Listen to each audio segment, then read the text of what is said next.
Revelation 11. So we still have not heard the seventh trumpet. So we are getting ready to hear the seventh trumpet. But first, then there was given to me, John says, a measuring rod like a staff. And someone said, get up and measure the temple of God and the altar and those who worship in it. Leave out the courtyard, which is outside the temple, and do not measure it, because it has been given to the nations, and they will trample the holy city for 42 months. Okay, so this is very interesting. John is told to measure the temple, okay? Find my place here. Okay, so he's told to measure the temple. And so Dr. Harold Eberle, now this is the guy that wrote this book, Victorious Eschatology, that started this whole thing. Okay, this is where I learned about partial preterism. I've taken it further on my own now at this point. But so he argues that right here, because John is told to measure the temple, that shows the temple was still existing when John has this vision.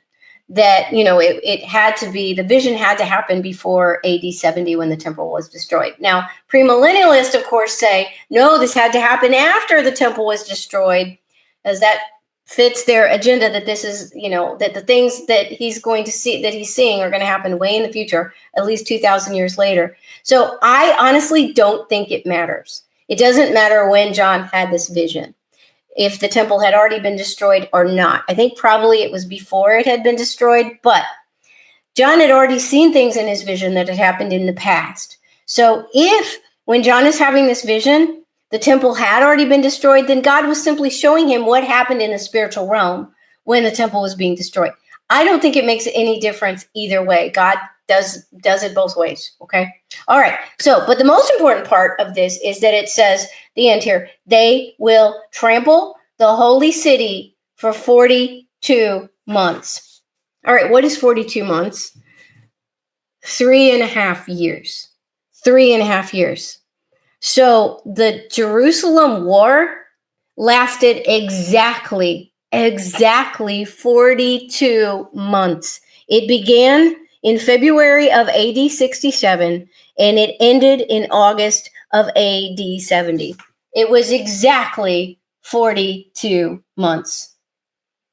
I should have, here, let me do my snare drum. Yeah, wow. How many more proofs do we need, people? This is exactly the same amount of time that war lasted. What are the odds?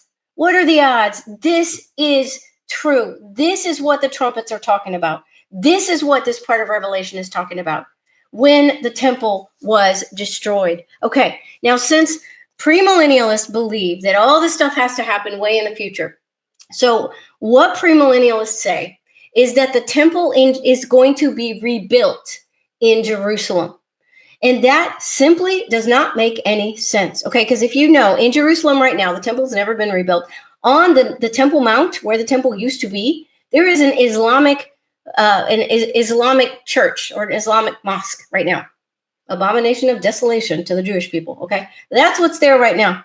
And the premillennialists believe that that's going to get torn down and that the temple is going to be rebuilt. But how does that make any sense? Why would the temple need to be rebuilt? So, because we are not in that covenant anymore. We are in the new covenant. Why do you need to have a temple that was used for animal sacrifices under the Mosaic law when that covenant has been ended? It doesn't make any sense. And so now you have these premillennialist Christians that are in this really weird, awkward position of wanting the temple to be rebuilt in Jerusalem and wanting to help the Israelites rebuild their temple.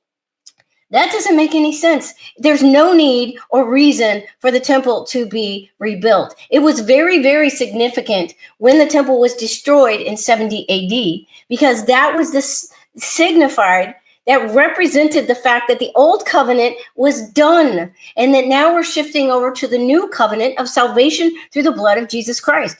I don't believe that God would allow the temple to be rebuilt. I believe that would be an abomination. We do not need to go backwards. Okay, so this is just one of those ways that in my mind, premillennialism doesn't make any sense. There's so many holes in it, and they try to fit things in when it's so clear, if you read it with the lens of partial preterism, that this stuff already happened. Everything lines up so perfectly. And the more I study it, the more perfectly it lines up. It is astounding the way God has fit all these pieces together, going all the way back to Adam and Eve, going all the way back to the writings, the prophecies in the Old Testament. It all fits perfectly. There's no way this could happen except by God doing it.